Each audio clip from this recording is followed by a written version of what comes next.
esame pačiame įkarštyje, nes jau dabar vyksta Aurum 1006 km lenktynių antrosios treniruotės. Jau dabar galima po pirmųjų treniruočių pasakyti, kam sekėsi geriausiai, kas pasiekė geriausius ir greičiausius laikus ir kas galbūt yra favoritai. O apie tai, manau, mums geriausiai papasako Saulenis. Tai Sauleni, kaipgi sekės mūsų lenktynininkam? Na, kol kas mes dar neturim rezultato geresnio negu kad buvo pernai, bet aišku dar ne kvalifikacija, tik tai pirmosios treniruotės, bet ir Jonas Gelžinis ir Alfas Aronas iš Circle K Men's Plus komandos jau važiuoja tokiu tempu, kokiu pernai realiai važiavo per lenktynes, kada toks tempas jiem užtikrintą pergalę ir minutę 10 su trupučiuku dviejų komandos narių labai panašus laikai. Ir aš nežinau, kas ten vyksta už sienos, kur stovi dar 4 Porsche automobiliai komandos, pralaimi 2, 3, 4 sekundės. Tai yra daug. Automobiliai yra labai panašus, tai reiškia, kad kitos komandos, aišku, nieks ir neslėpia, kad ir Vytautas Gazuotas, ir Porsche klubas, ir Porsche Baltic komandos, jos nėra tos pačios ambicingiausios, galų gale sportininkai, vairuotojai tikrai nėra tokio lygio kaip Jonas Gelžinis arba Alfas Aronas, bet kol kas po treniruočių turėti 2 ar 3 ar 4 sekundžių deficitą, tai yra, turbūt šiek tiek skaudu. Bet, kaip sakoma, dar ne vakaras. Tikrai dar yra tik tai pati pradžia, tai buvo pirmoji treniruotė, sportininkai padalinti į 2 grupės. Yra tokių, kurie važiuoja per minutę 20, o ne per minutę 10, bet irgi kova tik tai pradeda. Tas pats Lambo, pernykščių lenktynių bronzinis prizininkas, važiavo minutę ir 19. Pernai jie važiavo 10 sekundžių greičiau. Taip, kad tikrai gali būti, kad čia yra tik lengvas apšilimas ir taškus mes dėliosim, kažkokios taškus dėliosim rytoj pavakary, kai bus kvalifikacija, o dabar važiuoja ta kiek silpnesnės technikos grupė.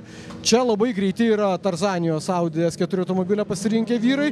Jie irgi šitoje grupėje visiems, kaip sakoma, veža po 2 ar pus-3 sekundės, rezultatai čia matomi už nugaros ir tikrai dar ne vakaras, dar anksti spėlioti, bet kad Porsche bus labai greiti ir bus arti tos, ko gero, 14 pergalės Palangoje, tai tokią prielaidą aš jau drįsčiau spėti daryti. Kol kas, šiam momentui nematau, kas gali mesti jiem rimtą iššūkį.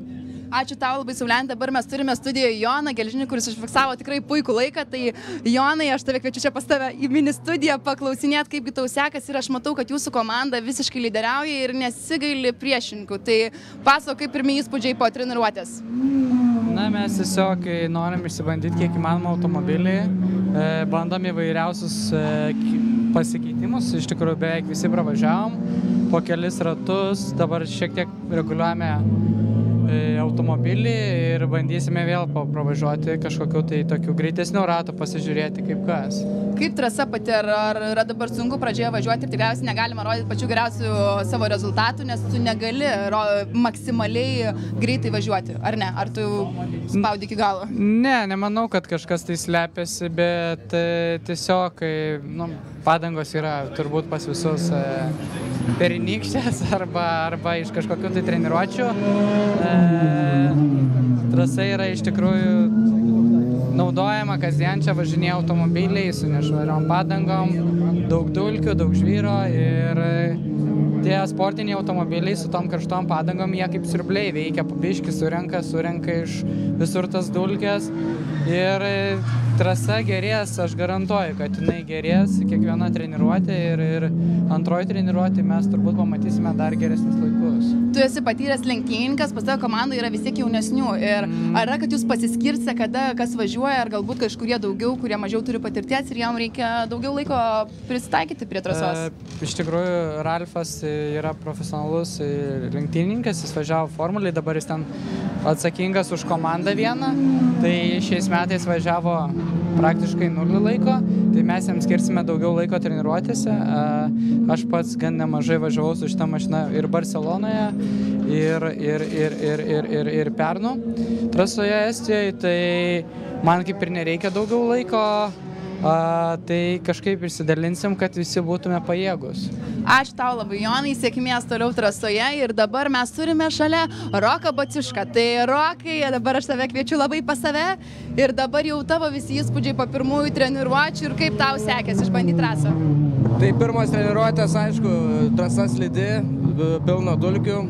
Mūsų, kaip sakoma, trajektorija dar yra dulkėta, bet kiekvienas važiavimas yra greitėtos mašinos ir valosi ta trasa. Tai šiandieną manau, kad dar po kelių važiavimų jau galės tikrai sportininkai jau pradėti lėkti. Pirmą kartą šiose lenktynėse važiuoju su Porsche automobiliu, teisingai, taip? Taip. Ar sunku buvo priprasti, ar smagiau galbūt, ar jaučiasi tas, kad galingesnis ir ar sunku priprasti ir pristaikyti? Jo, buvo testai Parno trasoje Estijoje, pasibandėme, iš tikrųjų pirmi ratai buvo įspūdis tikrai įspūdingas, nes nesu važiavęs su tokia mašina ir galų varomu ir variklis yra gale, tai tikrai specifinė mašina, kaip reikia ją valdyti. Bet jo, per valandą aš tikrai pripratau šitą mašiną ir aš leidau kolegom pavažiuoti ilgiau, nes kad jie pasitreniruotų ir kad būtume visi stabilus, nes reikia varžybose, kad visi vairuotojai būtų stabilus. Jau prasidėjo antrosios treniruotės ir jau, manau, fiksuoja visi tie geresnius laikus, nes jau apsipranta, kaip pats galvoja, kokį dabar galėtum pasiekti laiką ir galbūt tavo kažkoks tikslas, kurį nori aplenkti. Tikslas, tai šiandien aš jau nebevažiuosiu, tai jo, viskas nebevažiuosiu, tai jau negaliu pasakyti, kiek įvažiuosiu, bet tikslas tai tikrai yra važiuoti minutę 9 kvalifikaciją, tai manau įmanoma, bet niekas nežino, kaip bus. Ačiū tau labai, Rokai, linkiu sėkmės toliau važiavime ir rytoj, kad pavyktų kvalifikacijų kuo geresnį laiką užfiksuoti. Prireiks. Tai Saulenį, kviečiu vėl tave šalia savęs, nes galbūt tu gali papasakoti mums daugiau apie antrasis treniruotės ir kas galbūt gali pasikeisti ir tikriausiai kas gali pasiekti geresnius laikus, kaip tavo prognozės yra. Aš suprantu, kad Circle K Miles Plus atvažiavo, parodė, ką sugeba, nubrėžė tą kartelę ties minutę 10 ir dabar jūs jau čia bandykit pasimatuoti su mumis ir parodyti geresnį rezultatą. Manau, kad dar bus tikrai dabar greitėjančių, ypač šitoje grupėje, kuri dabar trasoje, nes mes matome, pavyzdžiui, kad ir ta dvejetukų komanda Volkswagen Scirocco važiuoja greitai, Tarzanėje yra pakankamai greiti, TCR, aš manau, kad tikrai pagreitės, kol kas jie taip vieną šalia kito, visos 4 komandos važiuoja visiškai greta. Netikėtumas buvo dizelinis BMW, mes čia tuos dizelius, nesakykim, kad nurašėme, bet jie tokie buvo lyg ir potencialiai jau tikrai tarp tų pačių lėčiausių. Jie pirmoje treniruočių grupėje buvo top 5 ir rezultatas toks, kad tiem galingesniem benzinam, kaip sakoma, buvo ką veikti, buvo dėl ko stengtis. Labai tikiuosi, kad pagaliau užvažiuosi trasą mūsų svečiai iš Didžiosios Britanijos, Mikui Hollandui, kuriam šiandien 36, jo gimtadienis, jų automobilis dar nevažiavo. Tai Džineta, labai laukiam. O kas atsitiko, kodėl nevažiuoja? Ar tu žinai tikslės detalės, ar mes... Nederėtų turbūt eteriui sakyti, aišku, vyro Juokavas sakė, čia kaip visada kaltas alus. Čia aišku, juokaujam, bet tai komanda, kuri atvažiuodavo visada su tokia ne pirmos jaunystės technika ir dažniau ją remontuodavo, iki finišo atvažiuodavo tikrai ne visada. Šiemet Džineta, supratau, vakar jie pardavė viską beveik ką turėtą, visą savo antikvarinį garažą, nusipirko rimtą lenktyninį automobilį, ir kol kas krapštosi, bet, kaip sakyt, dargi ne vakar. Šiandien jie turės dar 50 minučių, rytoj treniruotis, rytojus kvalifikacija ir galų gale yragi čia mes žinome atveju, kai išvažiuoja komandos iš, vadinkim, iš garažų į lenktynės šeštadienio vidurdienį ir atvažiuoja iki podiumo. Taip kad manau, kad Džineta į tą top 5 gal su Porsche'ais labai nepalenktyniaus, bet iš karto už jų, su Lambo, jie tikrai, manau, kad ambicijų turi. Vėlgi, sunku pasakyti, koks yra tas realus Holandų meistriškumas, jie niekad nevairavo tokio galingo ir tokio tikrai sportinio automobilio.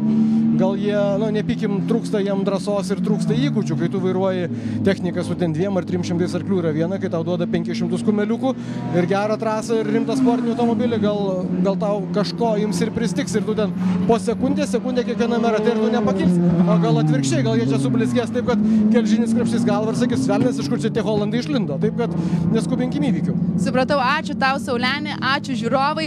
Dabar baigiame transliaciją, jau už 1,5 valandos galėsime jau žinoti daugiau, nes bus viso rezultatai po antrųjų treniruočių, tai sužinosim, kas pasikeis. Tai būkite pasijungę ir žiūrėkite po 1,5 valandos. Iki.